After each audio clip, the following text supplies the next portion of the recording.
The Galactic Council had been sending invitations to Earth for exactly 347 years, 2 months, and 16 days. Not that anyone was counting. Well, except for Vex Prime Korath, who had been counting every single day because it was literally his job to keep track of these things, and frankly, he was getting a bit tired of it. Another invitation returned to sender, announced his assistant, Zilp, waving a holographic document that flickered with the universal symbol for address unknown. The irony wasn't lost on anyone in the room. Everyone knew where Earth was. It was right there on the star charts, sitting in the Sol system like a blue-green marble that had somehow learned to ignore cosmic bureaucracy. Korath's 4 eyes rolled in perfect synchronization, a feat that had taken him years to master and always impressed the interns.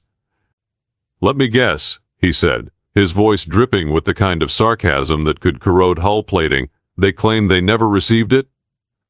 "Actually, sir," Zilp consulted his datapad. "This time they sent back a message. It says, and I quote, 'Sorry, we were busy.' Rain check?" The silence that followed was so profound that you could have heard a pin drop, if pins existed in space, and if space wasn't a vacuum. The assembled council members, representing 47 different species from across the galaxy, sat in stunned silence. Some had tentacles, some had fur, some were just glowing orbs of pure energy. But they all shared one thing, complete and utter bewilderment. "Rain check?" repeated Counselor Thrix, whose species had evolved from amphibians and took weather metaphors very seriously. "What is this rain check of which they speak?" "It's a human expression," explained Korath, who had made it his business to study every species in the galaxy, including the ones that apparently couldn't be bothered to show up to meetings. "It means they want to postpone something indefinitely while maintaining the illusion that they actually intend to do it later." "Ah," said Counselor Bleep, nodding sagely with all 7 of his heads. "So they are lying." "Creatively avoiding commitment," Korath corrected. "There's a difference, apparently." The truth was, the Galactic Council had been trying to contact Earth ever since they'd noticed the humans had achieved faster than light travel. It had started innocently enough. A simple welcome to the neighborhood message, followed by an invitation to join the galactic community. Standard procedure. Every species got one. Most species responded within a decade. Some took longer because they were still figuring out the technology. The Blorvians had taken 50 years, but that was because they'd spent 49 of those years arguing about whether the invitation was genuine or an elaborate prank. The Zephyrians had responded immediately, but only to complain about the font choice. But the humans had somehow managed to turn non-response into an art form. "Sir," Zilp interrupted his thoughts, "we're receiving a priority transmission from the Outer Rim monitoring station." Korath's primary eye perked up. The Outer Rim was where they kept the early warning systems, the ones that were supposed to detect massive fleet movements or potential threats to galactic peace. It was also where they sent junior officers who had made the mistake of asking too many questions during orientation. "Put it through," he commanded. The holographic display flickered to life, revealing the somewhat panicked face of Lieutenant QX, whose species had evolved from prey animals and therefore had a tendency to look panicked even on good days. Today was clearly not a good day. "Vex Prime Korath, Sir," QX began, his voice shaking like a leaf in a hurricane. "We've detected a massive fleet approaching Council space. Approximately 1,000 vessels, traveling in formation." The Council chamber erupted in chaos. Well, as much chaos as a room full of dignified galactic representatives could manage. There was concerned murmuring, tentacle wringing, and at least one species that expressed alarm by changing colors rapidly. "Origin?" Korath demanded. "That's the thing, sir," QX replied, his voice somehow managing to shake even more. "They're not from any known galactic civilization. The ship designs are unusual, very angular, lots of right angles, and they're painted in something called naval gray, which our databases indicate is a color specifically chosen to look intimidating." "Hostile?" "Unknown, sir. They're not responding to our standard hails. But they're also not shooting at anything, so that's something? Korath's headache was getting worse. In his 3 centuries of diplomatic service, he'd dealt with trade disputes, border conflicts, and that one unfortunate incident where an entire species had declared war over a misunderstanding about sandwich recipes. But this was different. This felt bigger. What's their heading? Directly toward Council Prime, sir. ATA approximately 6 standard hours. The chamber fell silent again. Council Prime was the seat of galactic government, home to representatives from across the galaxy, and generally considered the most peaceful place in known space. It was also heavily defended, but more in a ceremonial guard way than 1,000 unknown warships. Way, an Aeri Misa. Sir, QX continued, there's something else. We've managed to intercept some of their communications. The fleet appears to be human. You could have heard a pin drop again, except this time it would have been an even more impressive pin, possibly made of neutronium. Human? Korath repeated, his voice flat with disbelief. Yes, sir. We've confirmed it through linguistic analysis.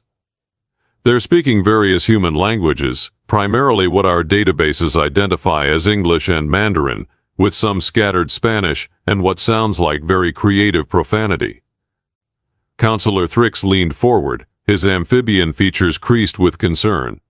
But humans are supposed to be primitive. Our last reports indicated they were still fighting among themselves over natural resources and territorial disputes. That was last week's report, Zilp murmured, consulting his data pad. This week's report is significantly different. How significantly? Korath asked, though he was beginning to suspect he didn't want to know the answer. They appear to have unified their planet, established a functioning space fleet, and developed technology that our analysts are describing as uncomfortably advanced. Uncomfortably advanced? The technical term is how did they do that so fast and why didn't we notice? Zilp translated.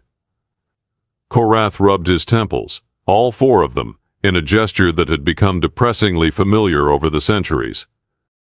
Let me see if I understand this correctly. The humans, who have been ignoring our invitations for over 3 centuries, have now decided to show up uninvited with a fleet of 1,000 warships. As that appears to be the situation, yes, sir. And they're heading directly toward the most important diplomatic facility in the galaxy? Correct, sir. And we have no idea what they want. None whatsoever, sir. Korath stood up, his full height of 8 feet commanding the attention of the chamber. Well then, he said, his voice carrying the weight of centuries of diplomatic experience, I suppose we're about to find out. The next few hours passed in a blur of activity. Emergency protocols were activated. Defense fleets were scrambled. Diplomatic channels were opened, closed, and opened again when it became clear that nobody really knew what to do in this situation. The humans, for their part, maintained radio silence. They just kept coming, their 1,000 ships arranged in perfect formation, like they were on their way to a parade rather than a potential diplomatic incident. Sir, QX reported from the outer rim, the fleet has just entered our inner sensor range. We're getting detailed scans now. And? Boenbel. The ships are impressive, heavily armed, but not in a way that suggests immediate aggression. Are like they're prepared for anything. And sir? Yes. Wagdomir, yes. They're flying flags. Flags? Atabe? Specifically, a large banner that reads "Sorry we're late" in 17 different languages. Korath blinked. All 4 eyes. Twice. They're apologizing? It would appear so, sir.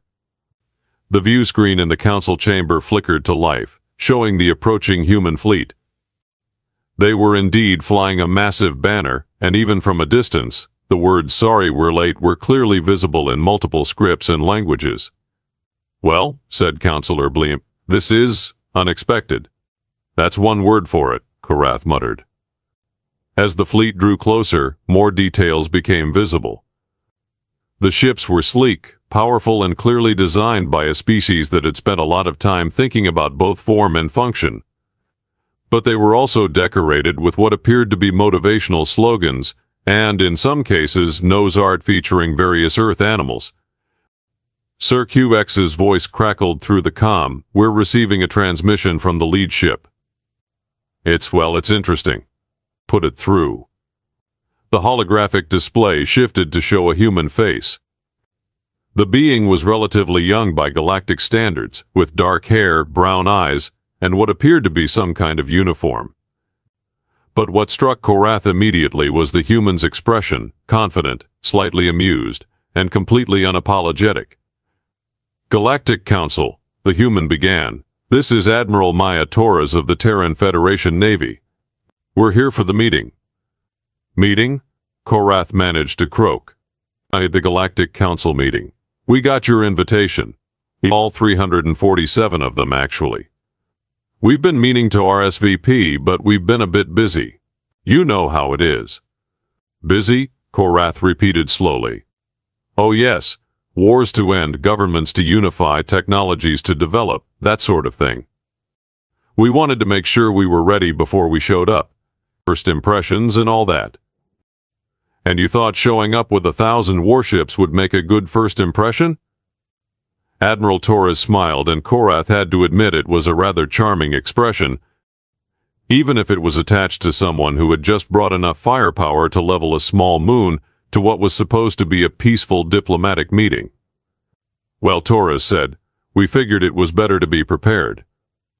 Besides, these aren't warships. They're diplomatic vessels." "Diplomatic vessels," Korath repeated, his voice completely flat. "Absolutely. They're just heavily armed diplomatic vessels. We've found that diplomacy works much better when backed by overwhelming firepower. It's a human thing." The silence that followed was broken by Counselor Thrix, who was apparently the only one brave enough to ask the obvious question. "Admiral Torres, what exactly do you want?" Torres' smile widened. "Oh, that's simple. We want to join the Galactic Council. We want to establish trade relations. We want to share technology and cultural exchange. We want to be part of the galactic community." "And you needed 1,000 ships for that?" "Well, no, but we also wanted to discuss some concerns we have about galactic security. You see, we've been monitoring your communications for the past few centuries, and we've noticed some issues." "Issues?" Pirates, slavers, unauthorized weapons trafficking, general lawlessness in the outer sectors. We thought we might be able to help with that." Korath felt his headache intensifying. "Help how?" "By providing security services. Think of it as a neighborhood watch program, but with more advanced weaponry and a much larger coverage area." "You want to be the galaxy's police force?" "We prefer security consultants. But yes, essentially." The implications of this statement hung in the air like a toxic cloud. 1,000 human warships, operating as a galactic police force, competed with the apparent backing of a species that had somehow unified their entire planet and developed advanced technology in the span of a few centuries. "Admiral Torres," Korath said carefully, "perhaps we should discuss this in person. Would you be willing to come aboard our station for formal negotiations?" "And of course. Though I should warn you, we'll be bringing a full diplomatic team, and security detail, and cultural attaches, and probably some food, because we weren't sure what passes for cuisine around here." "How many people are we talking about?" "Oh, not many. Maybe a few hundred. We like to be thorough." Korath closed his eyes, all 4 of them, and tried to imagine explaining this to his superiors. As the humans had arrived, they wanted to join the galactic community. They also wanted to reorganize galactic security. And they'd brought 1,000 ships to make their point. "Admiral Torres," he said finally, "welcome to the Galactic Council. We have a lot to discuss." "Excellent," Torres replied. "This is going to be fun." As the transmission ended, Korath turned to the assembled council members, who were all staring at him with expressions ranging from confusion to terror to what might have been excitement. "Well," he said, "this should be interesting." Outside the viewport, the human fleet maintained its perfect formation, 1,000 ships arranged like a promise, a threat, and an invitation all rolled into one. The humans had finally arrived at the Galactic party. They'd just brought their own entertainment. The docking bay on Council Prime had never seen anything quite like the human delegation. Admiral Torres had arrived exactly as promised, with a few hundred beings in tow, carrying what appeared to be enough equipment to establish a small colony. They also brought food, which turned out to be an excellent decision, because galactic cuisine was apparently not to human tastes. "What exactly is that?" asked Councillor Grix, pointing at a steaming container that smelled like it contained something that had died and been reborn as flavor. "Pizza," replied Dr. Elena Vasquez, "the human cultural attack. It's a traditional Earth food made with bread, tomatoes, cheese, and whatever else happens to be available. This particular one has pepperoni, which is a type of preserved meat. It smells like warfare," Grix observed. "Only the good kind," Vasquez assured him. Meanwhile, Admiral Torres was conducting what could generously be called a diplomatic meeting, though it felt more like a corporate takeover presentation. She had somehow managed to turn the main council chamber into a command center, complete with holographic displays showing fleet positions, trade route analyses, and what appeared to be a comprehensive breakdown of every security threat in the galaxy. "As you can see," Torres was saying, gesturing to a three-dimensional map that rotated slowly in the air, "piracy incidents have increased by 47% in the last decade. Response times by local security forces average 6 hours and 32 minutes. Frankly, that's unacceptable." Arath, who had been trying to maintain some semblance of control over the proceedings, cleared his throat. "Admiral, while we appreciate your analysis, the Galactic Council has been managing security matters for over 2 millennia. "And how's that working out?" Torres asked, her tone so politely devastating that it could have been weaponized. The silence that followed was telling. Several council members suddenly found their data pads very interesting. Councillor Thrix began examining his webbed fingers as if he'd never seen them before. Even the energy beings seemed to dim slightly. "We've had some challenges," Korath admitted. "Challenges," Torres repeated. "Is that what you call the Vorthan slave trade? The Mexian weapon smuggling rings? The complete breakdown of law enforcement in the Outer Rim?" "Now see here," began Councillor Bliump, rising to his considerable height, "the Galactic Council has protocols for dealing with these situations." "Yes, I've read your protocols," Torres replied, producing a data pad that was roughly the size of a small book. All 14,000 pages of them. Very thorough, very detailed, completely useless. "I beg your pardon?" "By the time your protocols are followed, the pirates have moved on, the slaves have been sold, and the weapons have been distributed. You're fighting yesterday's war with tomorrow's paperwork." Dr. Marcus Webb, the human military analyst, stepped forward. He was a tall, lean man with the kind of eyes that suggested he'd seen things he'd rather forget. "We've been monitoring galactic communications for the past 3 centuries, he said.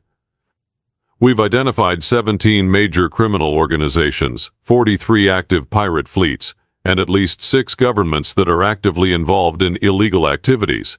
Monitoring our communications?" Korath's voice rose several octaves. "That's a violation of Article 47 of the Galactic Communications Treaty," Webb interrupted, "which specifically allows for monitoring of open channels for security purposes. We checked." "We checked? You checked?" "We also read your laws. All of them. It took a while." Torres smiled again, and Korath was beginning to recognize that expression as a warning sign. "We've been doing our homework, Vex Prime. We wanted to be prepared." "But prepared for what, exactly?" "For this conversation. For joining the galactic community. For taking our place as a responsible member of civilized space." She paused, and her expression became more serious. "And for cleaning up the mess that everyone else has been ignoring." The chamber erupted in indignant protests. Representatives from dozens of species began speaking, or chittering, or making whatever sounds they used to express outrage. The energy beings began flashing in agitated patterns.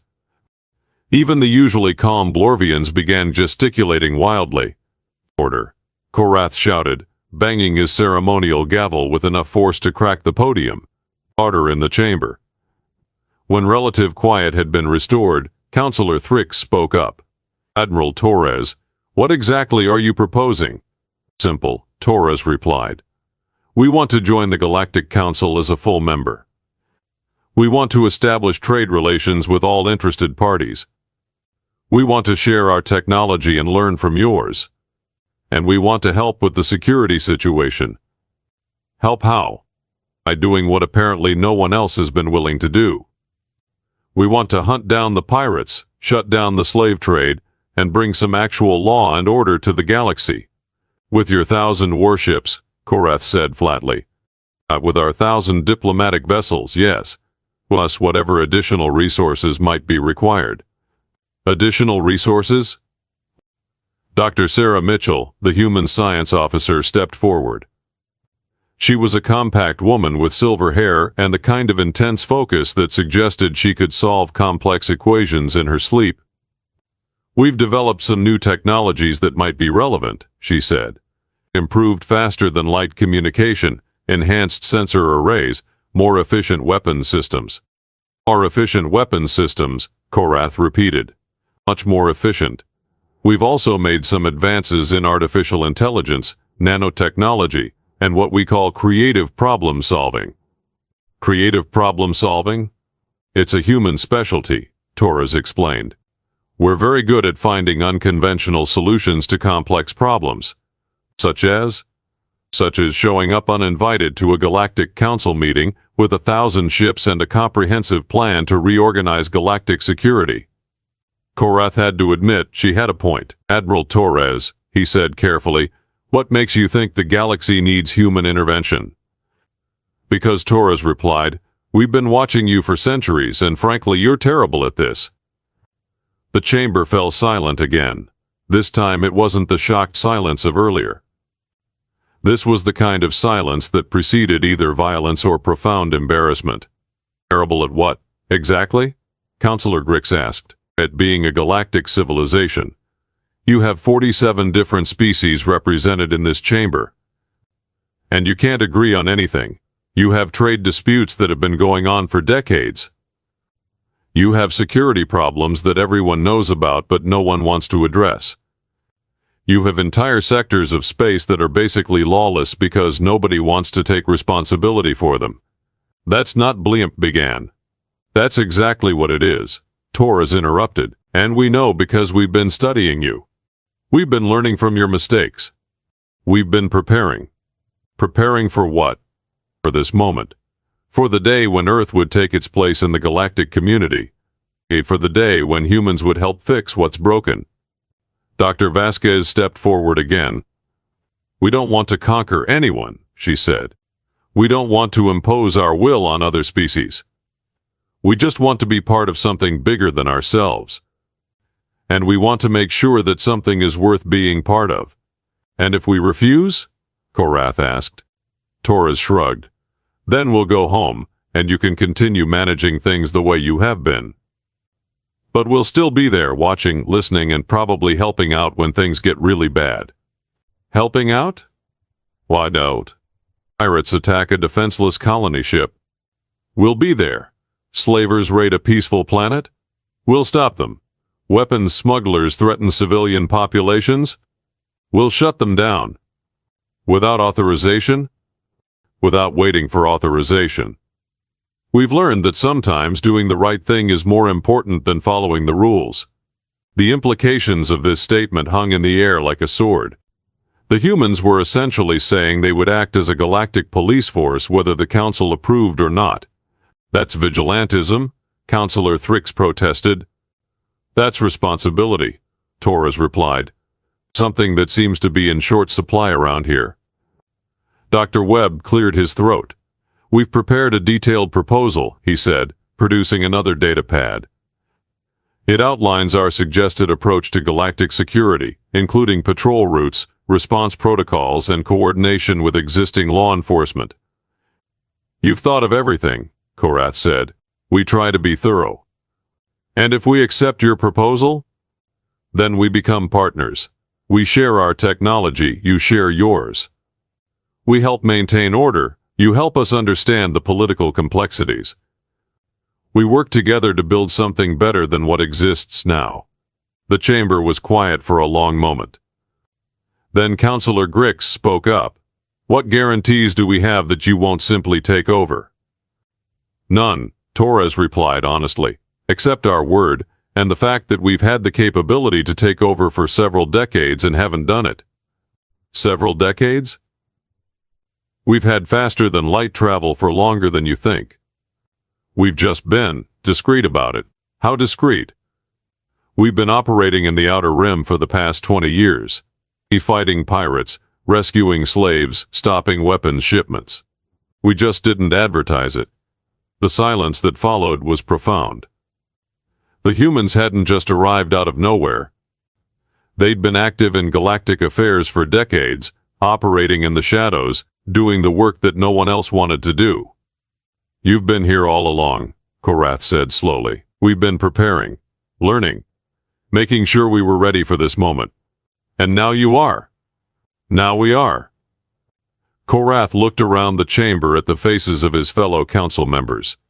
He saw fear, uncertainty, and hope. The humans were offering to solve problems that had plagued the galaxy for centuries.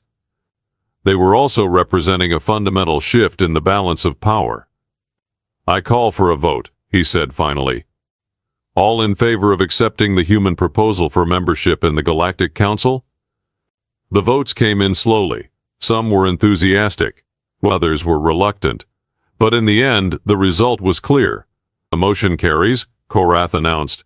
Welcome to the Galactic Council, Admiral Torres. Torres smiled, and for the first time it looked genuinely warm rather than diplomatically dangerous. Thank you, Vex Prime. This is going to be the beginning of something special. As the ceremony concluded and the various species began to mingle, Korath found himself standing next to Torres, watching the organized chaos of interspecies diplomacy. Admiral, he said, I have to ask, what took you so long? Torres grinned. We wanted to make sure we got it right the first time. Humans have a saying, better late than never. And another saying, better safe than sorry, Korath added. Exactly. Though I think in this case, it's more like better prepared than surprised. Outside the viewport, the human fleet maintained its perfect formation, no longer a threat but a promise. The galaxy had new guardians, whether it wanted them or not. And somehow Korath thought that was probably exactly what they needed. Admiral, he said, I have a feeling this is going to be a very interesting partnership. Vex Prime, Torres replied, you have no idea.